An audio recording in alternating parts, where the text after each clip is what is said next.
O Ministério Público de Mato Grosso realiza nesta quarta-feira uma palestra que provoca a seguinte reflexão. Com o tema Coisa de Menino, uma conversa sobre masculinidade, misoginia e também paternidade. O encontro coloca em debate a formação da identidade masculina e também os papéis de gênero em um momento que o Estado vive uma escalada sem precedentes de feminicídios e de violência contra a mulher. E é para falar sobre esse e outros assuntos que está aqui no estúdio do Jornal do Meio-Dia o Procurador de Justiça de Mato Grosso, José Antônio Borges Pereira. Boa tarde, procurador, e seja bem-vindo aqui ao Jornal do Meio-Dia. Obrigado, Lúcio. Boa tarde. Boa tarde, bem-vindo. Boa tarde, Camila. Procurador, começando aí pela palestra, né? O que é que vai ser debatido na essência nessa palestra aqui, Coisa de Menino? Perfeito. Em 2020, nós trouxemos virtualmente Cotado Galigares e Maria Homem. Infelizmente, no ano seguinte, o Cotado faleceu, mas a obra já estava pronta. E naquele momento, em 2020, naquele momento político, inclusive do Brasil, no Coisa de Menina, se discutiu basicamente homem veste azul, menino veste azul, menina veste rosa. E agora, esse ano, Maria Homem lançou o livro Coisa de Menino. E, na verdade, nós temos uma questão estrutural em relação ao machismo, que ocorre mundialmente e também no Brasil, naturalmente, em Mato Grosso, com o maior número de feminicídios proporcionalmente. E Maria Homem vem trazer esse inconsciente coletivo, esse arquétipo coletivo, por que se mata tanto e como que é a mulher vista na sociedade brasileira. Procurador, dessa forma, os temas abordados, né, como mencionei logo no começo da entrevista, essa questão da paternidade, com certeza de trazer informações, porque hoje sabemos que um dos principais problemas é a evasão mesmo do papel paternal nas famílias. Isso leva à deterioração muitas vezes da sociedade, já que a família é a base. Então, isso também vai ser abordado, essa questão do homem se afastar do machismo e saber que isso não tem nada a ver com masculinidade, na verdade? Pois é, vamos para uma questão histórica que os autores trazem. Vamos lá. Se você pegar a Bíblia histórica, ou a Torá, que é de 2.700 anos, e o Velho Testamento, a culpa de nós não estarmos no paraíso é de Eva. Se você pegar a primeira mulher da mitologia, que é a Pandora, ela que abriu aquela caixa de maldades. Então, historicamente, a mulher, ela só pode ser objeto de desejo, ela não pode ser um ser desejante. E a partir disso, o que é o feminicídio, Camille? Exatamente matar a mulher porque ela é mulher. Então, essa é a discussão estrutural, sociológica que tem que ter. Isso tem que ter uma mudança de cultura. O Cotado fala ainda o seguinte: o maior movimento político que já existe no Brasil há 40 anos, a partir da década de 60, é o movimento político das mulheres. Nós temos que lembrar, se tem o Estatuto da Criança, que é de 1990, se tem o Estatuto do Idoso, nós tivemos em 1962 o Estatuto da Mulher, que permitiu a você poder trabalhar sem pedir autorização se você for casada. Então, mulher não podia trabalhar, mulher trocava de dono. Antes era o pai, que era o pátrio poder, né, o poder familiar, passava para o marido. Então, isso é uma evolução histórica e que a legislação tem que ser reconhecida. Às vezes ela reconhece, mas socialmente há retrocessos ou resistências sociais em relação à mulher no trabalho, na sua vida, ou seja, ela também é um ser desejante. Ela não é só como se busca simplesmente atrás do marido, esses jargões que a gente vê no dia a dia. É isso que Maria Homem, como uma psicanalista das maiores autoridades brasileiras, vai trazer amanhã às 8h30 pelo YouTube. E vai ser um evento focado entre ali os membros do MP? Não, ele é aberto, está no YouTube, psicólogos, assistentes sociais, ou seja, a sociedade civil completa discutindo essa questão do feminicídio. Porque dizer, Lúcio, vai aumentar a pena para 40, isso não vai diminuir os feminicídios. A questão ainda é uma luta política das mulheres para serem respeitadas por uma questão de gênero e como seres humanos. Nós temos dois casos emblemáticos semana passada, vamos lá. Um cidadão lá atropelou na Marginal uma mulher e se levou arrastando porque teve um relacionamento e foi rejeitado.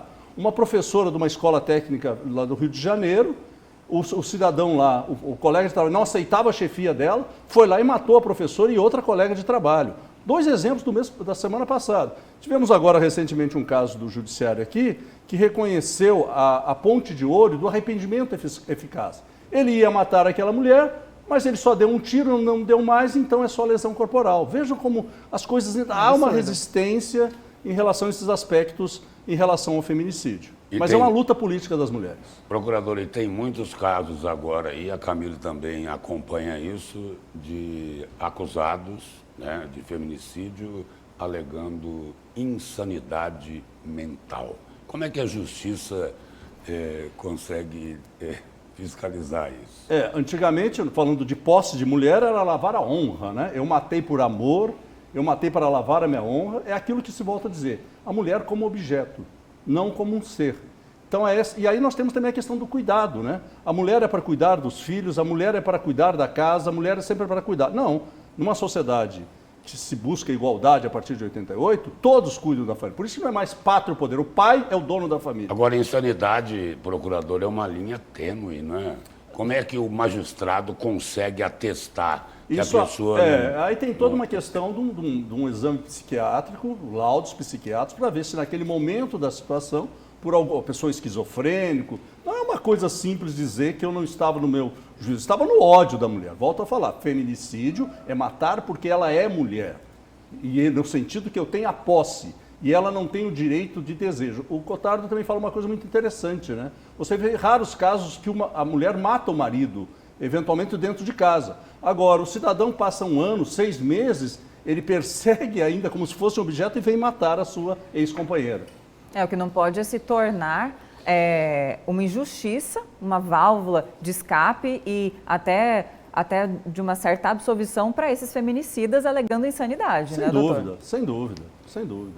Agora, procurador, nesses índices assim escandalosos de feminicídio, a gente sempre ouve o seguinte: olha, tem que trabalhar no aspecto da educação. Mas espera aí, vai demorar bastante, não é? E um outro ponto que se cobra, não existem políticas eficiências para proteger a mulher. Nós estamos falando de educação e de uma mudança de cultura que as mulheres tentam resistir e buscar os seus espaços. Quero até abrir mais um espaço aqui. Pior ainda a situação das mulheres negras nesse país, das minorias ainda. Aliás, mulheres são maioria, mas são uma minoria. Por isso que elas precisam ter minoria dos seus direitos, porque não são reconhecidos e a prova está o feminicídio. Mas tem um ponto polêmico que já tem na academia, na discussão, que é o seguinte: a militarização das escolas não é um modelo para perpetuar aí a misoginia, pelo histórico que se tem dos militares dentro das escolas, com uma rigidez, onde na fase de adolescência de meninos e meninas, dentro da escola de descobertas que se busca, onde é uma rigidez completa. Inclusive a forma das meninas se vestirem dentro das escolas. Procurador, vamos ser objetivos aí. O que o senhor está dizendo é o seguinte: as escolas militares investem na cultura machista? É isso? Já há estudos universitários falando isso pelas regras que tem, como as meninas devem se portar dentro da escola. Então volta ao primeiro livro que os professores tiveram aqui em 2020. Menina se veste de rosa, menino se veste de azul. Atrás disso tem um outro padrão cultural da obediência das mulheres, da forma dela se vestir, como se a mulher... ela foi estuprada... O homem manda e a mulher obedece. É por aí. É a síntese. Ainda uma resistência cultural. Exatamente isso, Lúcio. Agora, procurador, também não há de se reconhecer a disciplina, as escolas militares também despontam como alunos que têm uma média muito reconhecida em termos de notas, essa questão da própria, que o senhor está falando, do uniforme, não é?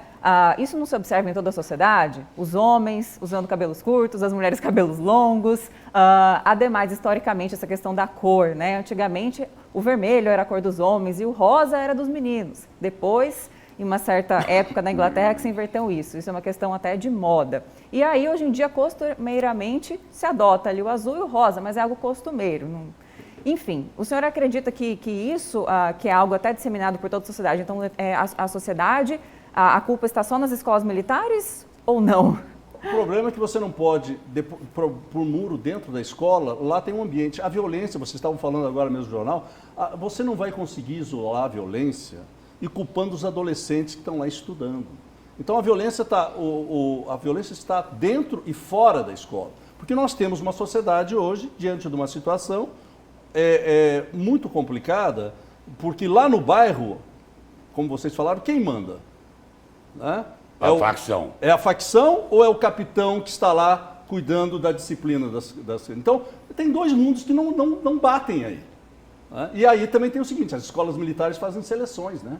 Por isso que tem melhores notas. Há uma seleção ali. É porque muitos querem ingressar.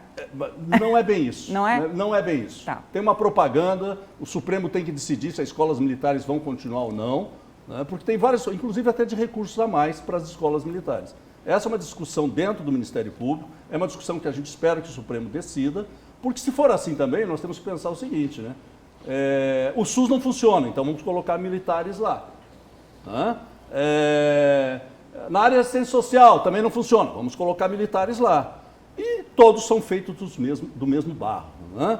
Militares, sociedade civil, e nós não podemos dar esse superdimensionamento que é importante os militares na segurança pública, é importante para as nossas fronteiras, mas nós temos todo um sistema de justiça que precisa ser revisto. Né? Não é na bala que se vai se resolver, com um Estado penal, que se vai resolver problemas sociais desse país e nesse Estado. Procurador, buscando sua experiência enquanto, por vários anos, né, o senhor foi promotor da infância e da adolescência.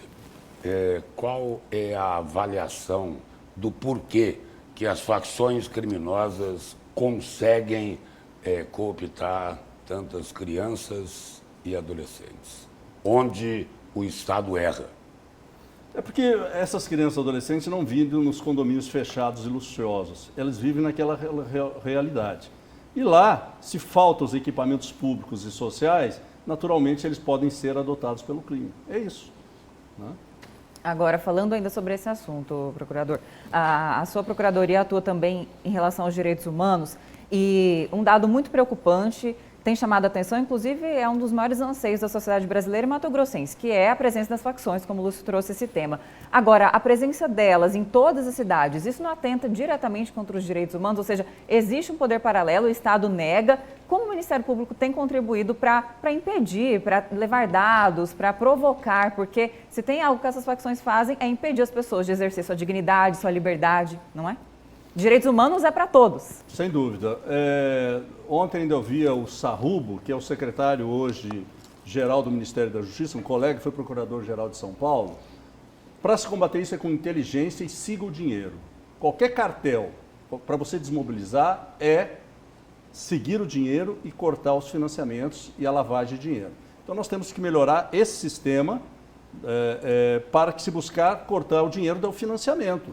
Então, as facções às vezes bancam um exame médico, eles bancam uma viagem, eles bancam cesta básica, onde falta o Estado, eles acoplam e trazem essa situação.